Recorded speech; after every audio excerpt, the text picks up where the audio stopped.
ஆண்டவர் சொல்கிறார், பழி வாங்குதல் எனக்குரியது. ஆண்டவருக்குரியதான் பழி வாங்குதல், ஒரு ஆண்டவருடைய பிள்ளைகளுடையது அல்ல.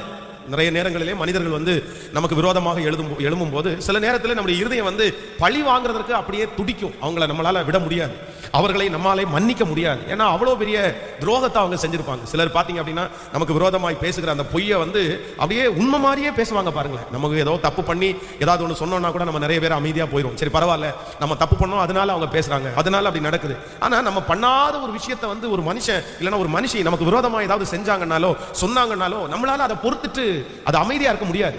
நம்ம தவறு செய்ததற்கு நிறைய பேர் பணிஞ்சு போவோம், ஆனா தவறு செய்யாத ஒன்றுக்கு நம்மளால பணிஞ்சு போக முடியாது. ஆனால் ஆண்டவர் என்ன சொல்லுகிறார் அப்படின்னு சொன்னா, இல்லை, உன் பேரில் தவறாய் பேசினா கூட நம்ம எப்படி போகணுமாமா, நம்ம சந்தோஷப்பட்டு களி கூர்ந்து நம்ம அமைதியா போகணும்னு தான் ஆண்டவர் நமக்கு வாக்கு கொடுக்கிறார். பழி வாங்குற எண்ணம் நமக்குள்ள வருமானால் உங்களுடைய வளர்ச்சியில பாதி தடைபட்டு போகும்.